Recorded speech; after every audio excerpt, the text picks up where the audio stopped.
ओम श्री परमात्मने नमः। ओम श्री गुरुभ्यो नमः। ओम श्री ऋषिभ्यो नमः। ओम सहना भवतु सहनौ भुनक्तु सह वीर्यं करवावहै तेजस्विनावधीतमस्तु मा विद्विषावहै। ओम शांति शांति शांति। सर्वेभ्यो नमः। देववाणी संस्कृतं यूट्यूब चलदृश्यं प्रति भवतां भवतीनां च हार्दं स्वागतम्। मित्रों, अष्टाध्यायी भाष्य प्रथमावृत्ति षष्ठाध्याये द्वितीयः पादः स्वर प्रकरणं कक्षा संख्या अष्टाषष्टितमी 68वीं कक्षा को आज पढ़ेंगे।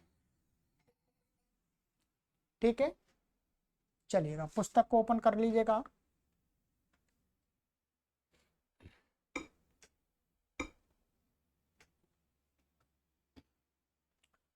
तो गत कक्षा में मैंने आपको यहाँ तक पढ़ाया था, बहोर नई वदुत्तर पद भूमि। ठीक है, अच्छी प्रकार से समझ में आ गया आपको। ये कोई कठिन नहीं है, सरल ही है। पीछे से हम क्रम से पढ़ के आ रहे हैं, फिर अब आपके लिए ये कठिन नहीं है। ठीक है, चलिएगा। अब है हमारा इसके आगे का सूत्र है न गुणादयो वयवाः न अव्यपदम गुणादयः प्रथमा व्यक्ति बहुवचनान्तम अवयवाः प्रथमा व्यक्ति बहुवचनान्तम। ठीक है, समासः गुण आदिर येषां ते गुणादयः बहुव्रीहि है। ठीक है, गुण शब्द आदि में है जिनके, वो गुणादि शब्द हो गए गुणादय। ठीक है, चलिएगा। अनुवृत्ति इसके अंदर आ रही है बहोः बहुव्रीहौ अंतः उत्तर पदस्य उदात्तः। इन पदों की अनुवृत्ति आ रही है। अर्थः बहोरुत्तरे बहुव्रीहौ समासे वायववाचिनो गुणादयो नान्तोदात्ता भवन्ति। कहते हैं बहु शब्द से उत्तर बहुव्रीहि समास में अवयववाची जो गुणादि शब्द हैं, ये गुणादि गण है, तो गुणादि शब्द कैसे होने चाहिए? अवयव को कहने वाले होने चाहिए। अवयव तो अवयव को कहने वाले होंगे, तो जो ऊपर कहा है वो नहीं होता है। ऊपर अर्थात बहोर नई वदुत्तर पद भूमि सूत्र से नैवत स्वर कहा था, वो नहीं होगा। तो क्या होगा? बहुव्रीहि प्रकृत्या पूर्व पदम से पूर्व पद का प्रकृति स्वर हो जाता है। अब यहां पर उदाहरण देते हैं बाहुगुणा रज्जु। ठीक है, अब यहाँ सभी पढ़ ले। बाह्वक्षरम पदम बहुत छंदो मानम और बहुसूक्तः बाह्वाध्यायः। ठीक है, ये हो गया हमारा। यहाँ पर ये जो गुण शब्द है, अक्षर शब्द है, छंद शब्द है, सूक्त शब्द है या अध्याय शब्द है, ये शब्द क्या हैं? ध्यान देंगे, ये शब्द यहाँ पर अवयववाची हैं। यहाँ गुण शब्द क्वालिटी को नहीं कह रहा, गुण को गुण कह रहा, माने जो रस्सी के धागे जो माने अवयव को कह रहा है। जैसे रस्सी बनाते हैं, कई से मिला करके बनाते हैं, तो उसको गुण शब्द कह रहा है। तो यहाँ पर क्या बहुव्रीहि समास बहवः गुणाः यस्याम रज्ज्वाम सा रज्जुः बहुगुणा रज्जुः, स्त्रीलिंग हो गया, ठीक है। गुण शब्द तो यहाँ बाद में टप है, तो यहां पर क्या हो गया, स्वर क्या हो गया, इसको अंतुदात्त हो गया, नहीं अंतुदात्त नहीं।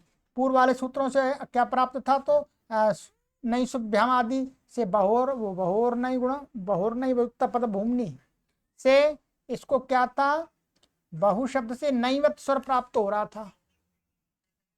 क्या हो रहा था, नैवत स्वर प्राप्त हो रहा था इसको।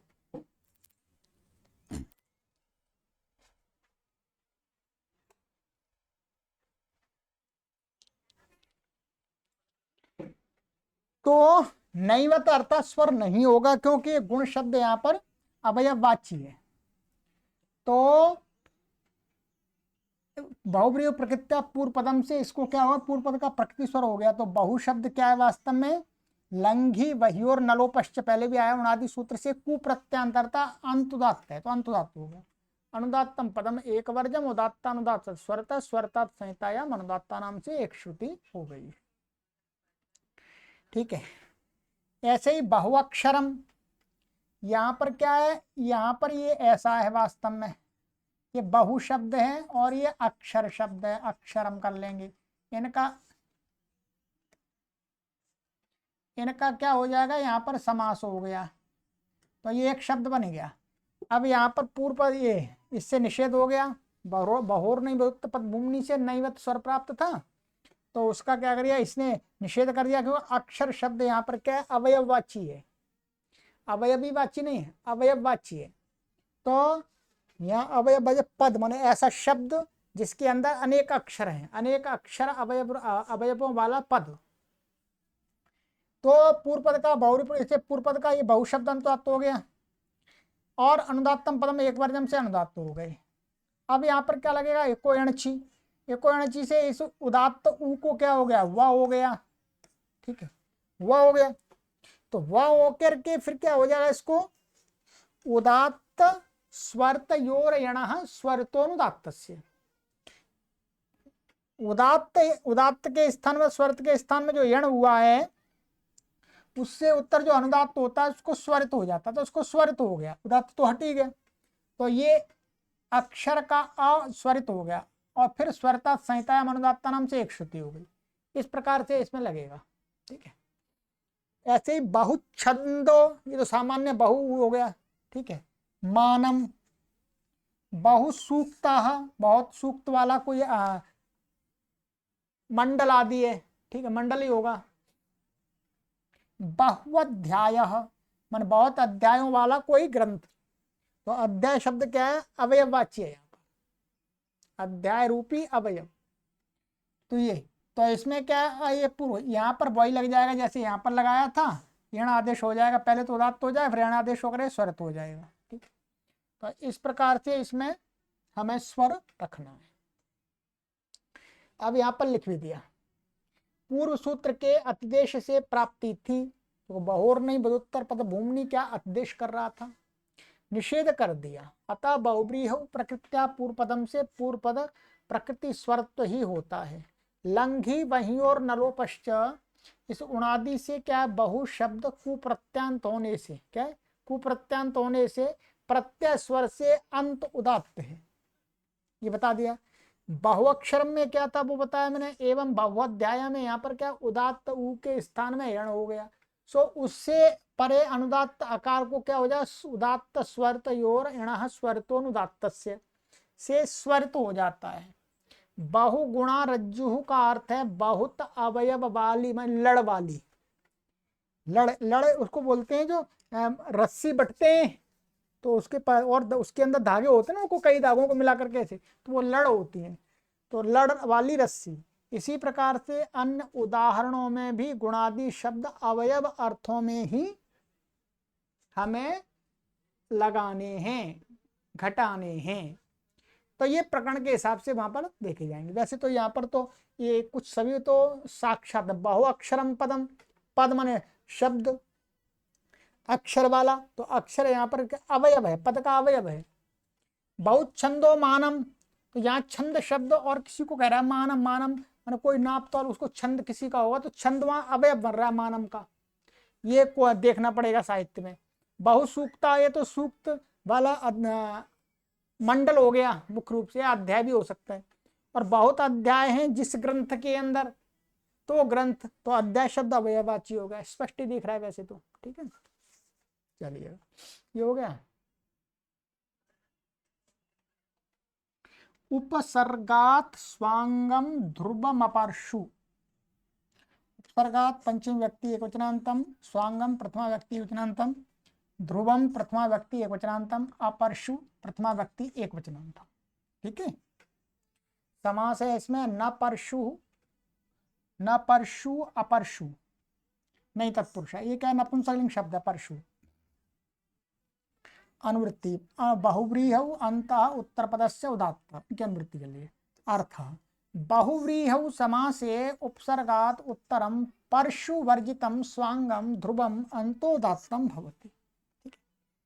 बहुव्रीहि समास में उपसर्ग से उत्तर, माने उपसर्ग बताइए आपको सु आदि, उससे उत्तर परशु वर्जितम, माने परशु, परशु का अर्थ है पसली, परशु का अर्थ फरसा नहीं है, परशु माने पसली है, जो पसलियां होती हैं, तो परशु, परशु शब्द को छोड़ करके स्वांगम माने शरीर का अंगवाची शब्द हो, और कैसा होना चाहिए, ध्रुवम, ध्रुव होना चाहिए। ध्रुव का अर्थ होता है, माने स्वांग ध्रुव, ध्रुव बोलते हैं तो उसका अर्थ होता है हमारे शरीर में कुछ अंग ऐसे हैं कि जिनके ना रहने पर मनुष्य मृत हो जाएगा, मर जाएगा। मानिएगा हमारे शरीर का ये यहां से गर्दन से ऊपर का धड़ उड़ा दिया जाए, ये वाला भाग अंग, तो आदमी मर जाएगा।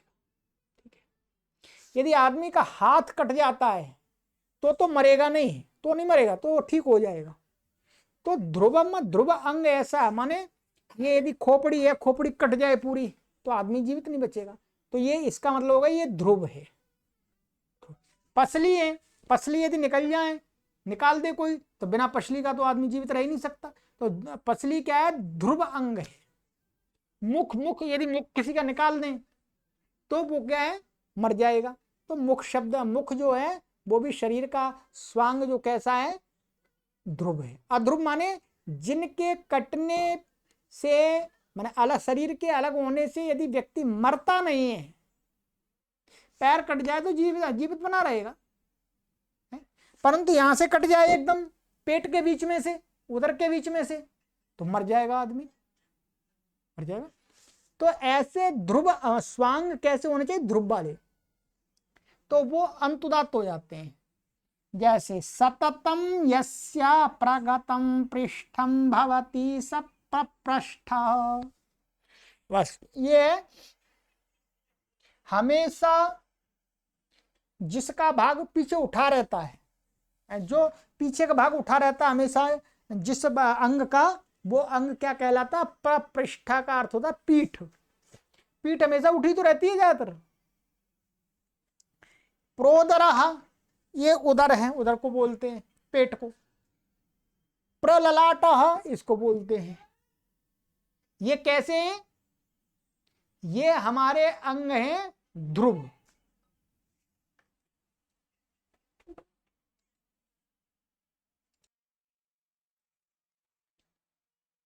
तो यहां पर ये प्रा उपसर्ग से उत्तर पृष्ठ है, तो ये क्या है, पृष्ठ ये हो गया। ठीक है,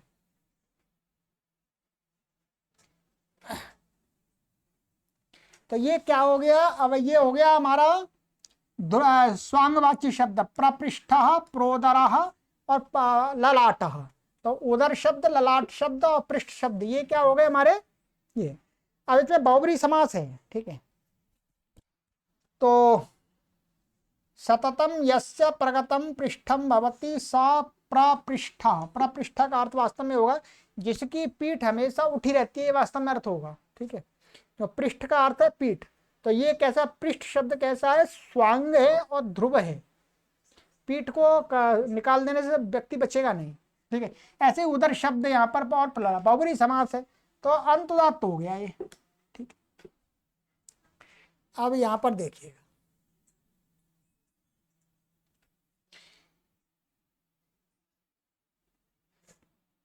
ध्रुव कहते एक रूपता से सदैव रहने को। पीठ उदर आदि ध्रुव स्वांग हैं। परशु पसली की हड्डी को कहते हैं, अतः ये भी स्वांग है और ध्रुव है। होने से क्या है, प्राप्ति थी, निषेध कर दिया। तो सरल है, ठीक है, बाकी और इसमें कोई विशेष नहीं है।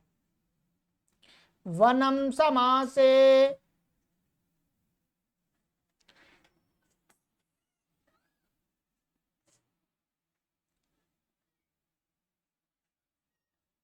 वनम प्रथमा व्यक्ति अवतांतम समास सप्तमी व्यक्ति अवतांतम अनुवृत्ति उपसर्गात अंतः उत्तर पदस्य उदात्तः अर्थ समास मात्र उपसर्गात उत्तरम वनमिति तद उत्तर पदम अंतोदात्तम भवति। समास मात्र में अभी तो बहुब्री चल रहा था, बहुब्री को हटा कर समास मात्र, कोई भी समास हो, अव्ययी भाव तत्पुरुष बहुब्री द्वंद्व कोई भी समास हो, समास मात्र में कोई भी उपसर्ग होगा उससे उत्तर यदि वन शब्द होगा तो उसको अंतुदात्त हो जाता है। जैसे प्रवणे यष्टव्यम, तो यह वन है तो यह अंतुदात्त हो गया।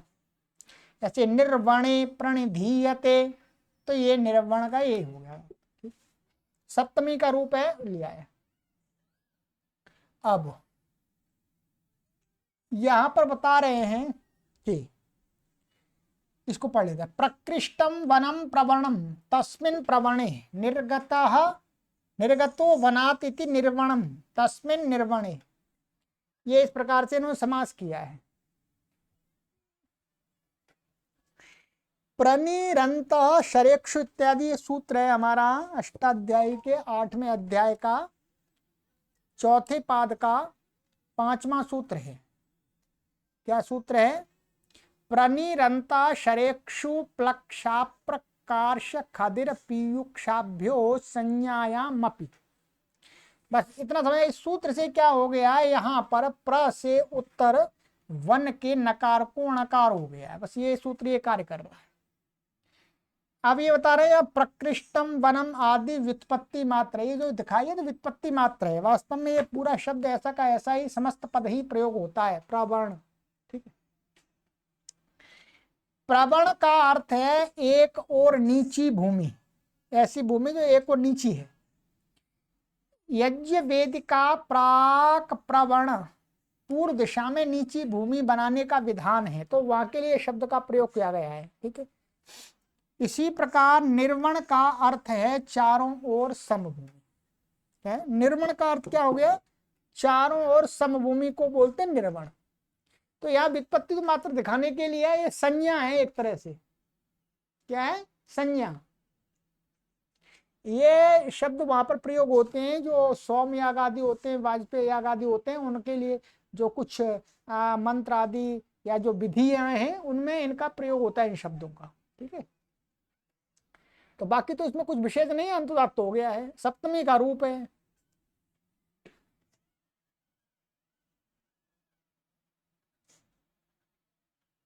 अंतः, अंतः अव्यपदम अनुवृत्ति वनम अंतः उत्तर पदस्य उदात्तः।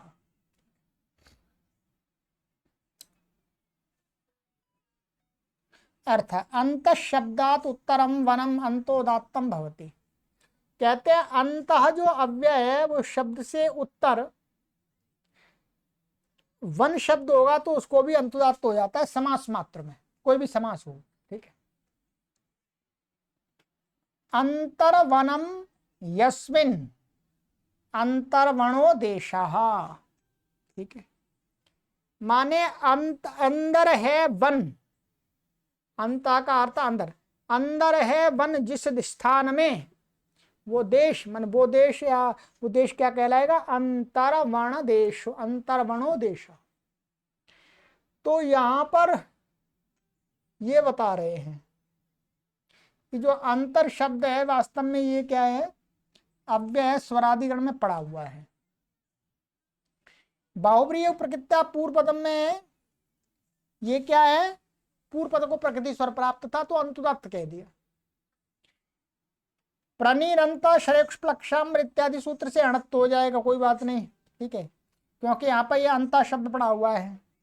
जिस देश के मध्य में वन हो ये अंत अंत का उन्होंने अंदर नहीं बीच में लिया है, वही बात है, अंदर या बीच में, ठीक है। तो वह देश अंतर्वण का आता है, यहाँ बहुव्रीहि समास किया गया, इसलिए क्या है, बहुव्रीहौ प्रकृत्या पूर्व पदम का ये अपवाद हो गया। अंतर क्या उपसर्ग नहीं है, इसलिए यहाँ पर इस सूत्र को बनाना पड़ा है, ठीक है।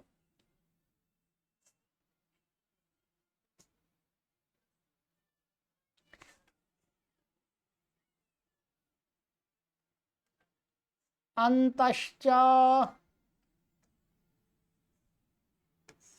अंत अव्यपदम च अव्यपदम अनुवृत्ति उपसर्गात अंत उत्तरपदस्य उदात्तः अर्थ उपसर्गात परश्चान्त शब्द उत्तर पदम अंतोदात्तम भवति। कहते हैं उपसर्ग से उत्तर अंत शब्द में अंतर शब्द है जो अंतरव्यय है उसको क्या हो जाएगा, उत्तर पद में होता अंतोदात्त हो जाएगा। अभी अंत शब्द को ही कर रहे हैं, तो प्रांत पर्यंत, तो ये अंतोदात्त हो गया यहाँ पर ये, ठीक है। अब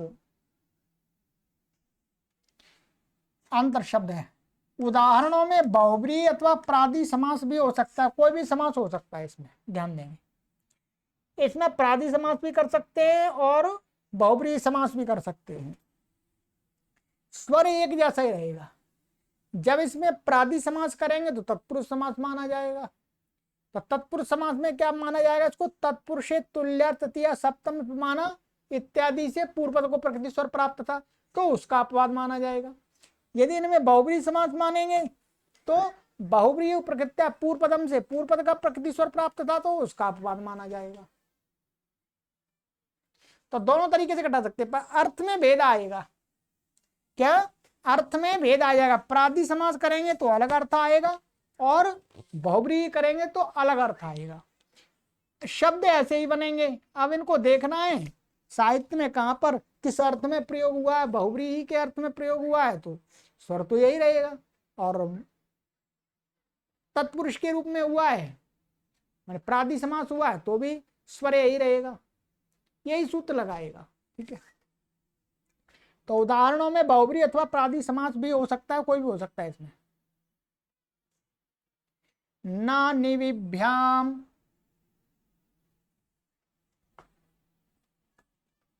न अव्यपदम निविभ्याम पंचमी व्यक्ति बहुवचनान्तम समासः निवीत्यत्र इतरेतर द्वंद्व, तो निश्च विश्च निवीताभ्याम निविभ्याम अनुवृत्ति अंतः उपसर्गात अंतः उत्तर पदस्य उदात्तः, ठीक है, दो बार आ रहा है।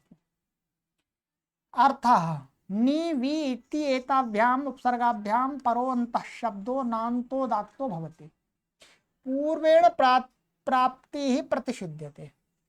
कहते हैं नी और वी उपसर्ग से उत्तर यदि पर अंत शब्द होगा तो उसको अंतोदात्त नहीं होता है, ऊपर वाले सूत्र से प्राप्त था तो मना कर दिया।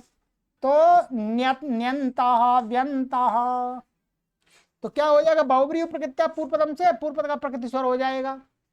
और तत्पुरुष इसमें भी दोनों समास मान सकते हैं, तत्पुरुष भी मान सकते हैं, प्रादि तत्पुरुष और बहुव्रीहि। प्रादि माने तत्पुरुष तुल्य तृतीय सप्तम निपमाना वे द्वितीय कृत्या से पूर्व पद का प्रकृति स्वर हो जाएगा, ठीक है। अब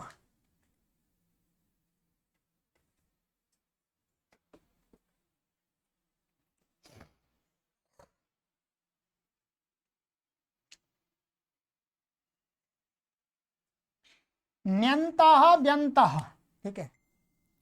अब यहां पर देखिएगा आप, इन्होंने लिखा दिया उपसर्ग से उत्तर कहने से पूर्व सूत्र से प्राप्ति थी, प्रतिषेध कर दिया। बहुव्रीहि प्रकृत्या पूर्व पदम से पूर्व प्रकृति स्वर न होकर के नी वी का क्या हो जाएगा, प्रकृति स्वर हो जाएगा बहुव्रीहि से होकर के नी वी का उपसर्ग चावि वर्जम से उपसर्ग क्या होते हैं, अंतुदात्त, अब वो आदिदात्त होते हैं।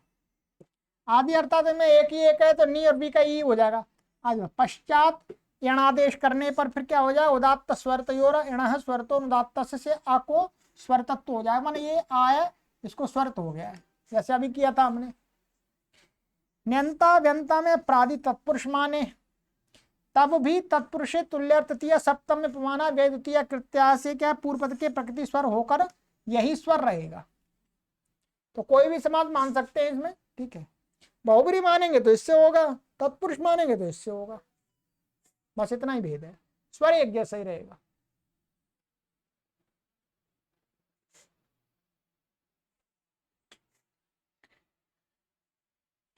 परेरभितो भावी मंडलम, परे है पंचमी व्यक्ति वचनांतम, अभितो भावी प्रथमा व्यक्ति एक वचनांतम, मंडलम प्रथमा व्यक्ति एक वचनांतम। अनुवृत्ति उपसर्गात अंतः उत्तर पदस्य उदात्तः, अभितः उभयतः भावो भवनम अस्य अस्ति इति अभितो भावी, मत्वर्थे इन्हीं प्रत्यय, ठीक है।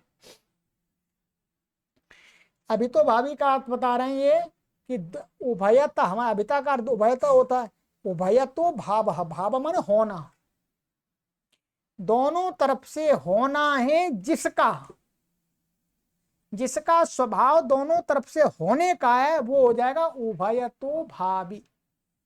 हाँ, अभितो भावी या उभयतो भावी या तो अभितो भावी है। मत्वर, मतव के अर्थ में नहीं प्रत्यय हुआ है, ठीक है। अर्थ पारेरुपसर्गाद उत्तरम अभितो भावी वचनम मंडलं चोत्तर पदम अंतो दात्तम भवति, ठीक है जी। कहते परि उपसर्ग से उत्तर, अभितो भावी वचनम माने ऐसा शब्द उत्तर पद कैसा होना चाहिए, दोनों तरफ को कहता हूं, दोनों तरफ को कहने वाला शब्द होना चाहिए, जो स्वभाव से दोनों को, दो तरफ का भी बताएं कैसे हुआ। मंड और मंडलम च, और मंडल शब्द, मंडल शब्द तो उभय तो अभी तो वाची का सही नहीं, संबंध नहीं है। उत्तर पदम अंतोदात्तम भवति, अभी तो भाभी का बता रहा परिकूलम परितीरम। अब देखिएगा, परि से उत्तर कूल और तीर शब्द है। कूल का, कूल होता है जो नदी होती है, नाले होते हैं, उनके दोनों साइड के किनारों को कूल कहते हैं। तो कूल शब्द का अर्थ क्या है, दोनों साइड के नदी के या नालों के जो दोनों किनारे होते हैं वो कूल बोलते हैं। तो ये अभी तो वाची हो गया, हाँ अभी तो भावी हो गया। माना कूल शब्द का स्वभावता अर्थ यही होता है, दोनों किनारे, एक किनारा नहीं होता। ऐसे ही तीरम, तीर भी नदी आदि होते हैं, उनके दोनों तीर, तीर तीर का अर्थ क्या हो, नदी के दोनों किनारे। तो तीर शब्द कैसा, अभी तो भावी है, परि से उत्तर तो अंतुदात्त हो गया इसको। ऐसे मंडलम, मंडल शब्द क्या है, मंडल शब्द तो अभी तो बातचीत नहीं था इसलिए अलग से कहना पड़ा। तो परिमंडलम क्या, परिमंडलम तो ये भी अंतुदात्त हो गया। अब यहां पर ध्यान दें, ये देख लीजिए,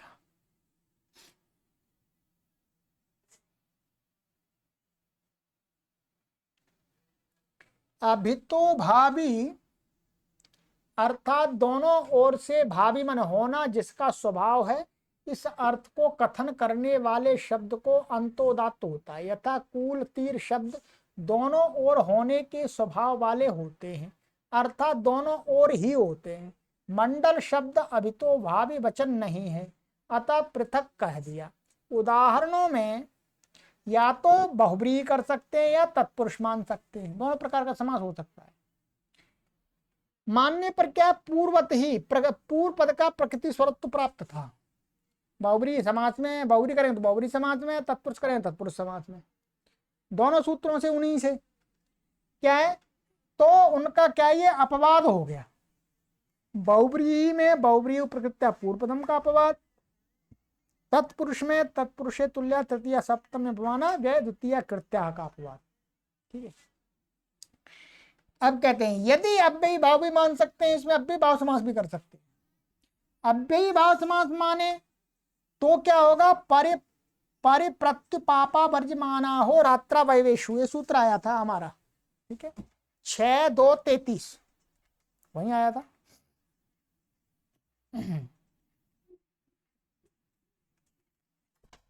ये आया था, परिप्रत्युपापा वर्जमाना हो रात्रा वैवेशु। तो यहां पर क्या था, इसमें पूर्व पद का प्रकृति स्वर्ग की प्राप्ति थी इस सूत्र से। यहां पर परि है, प्रत्यय उपाय अव्ययी भाव समास में लगता है। तो यहां पर अव्ययी भाव मानेंगे तो भी पूर्व पद की प्राप्ति थी। ठीक है, अच्छा तो ये विधान है उसका, अव्ययी भाव में तो इसका अपवाद हो गया, और बहुब्रीहि में बहुब्रीहि प्रकृत्या पूर्व पदम में, तत्पुरुष में तत्पुरुष तुल्यर्थ तृतीया का। अभितो भावी में नपुंसक लिंग निर्देश है, ध्यान देंगे क्या है नपुंसक लिंग निर्देश, इसलिए लिंग का सामान्य नपुंसक लिंग सामान्य माना गया है। माना अभितो भावी शब्द नहीं दिया, अभितो भावी को कहने वाले जो शब्द हैं वो चाहे पुल्लिंग हो, चाहे स्त्रीलिंग हो, चाहे नपुंसक लिंग हो, तीनों प्रकार के आ जाएंगे। ठीक है, चलिए ये हो गया हमारा प्रादस्वांगम संज्ञायाम, प्रात पंचमी व्यक्ति वचनांतम, अस्वांगम प्रथम व्यक्ति वचनांतम, संज्ञायाम सप्तमी व्यक्ति वचनांतम। समास अस्वांग इत्यत्र, अस्वांगम इत्यत्र नहीं तत्पुरुष, तो नस्वांगम अस्वांगम। ठीक है, अनुवृत्तीय उपसर्गात अंता उत्तर पदस्य उदात्तः अर्थ प्राद उत्तरम अस्वांगवाच्युत्तर पदम अंतोदात्तम भवति संज्ञायाम विषये। प्र से उत्तर अस्वांगवाची में, स्वांग का अर्थ शरीर के अंग, तो स्वांगवाची नहीं होना चाहिए। से उत्तर पद क्या हो जाएगा, अंतुदात्त हो जाता है। ठीक है,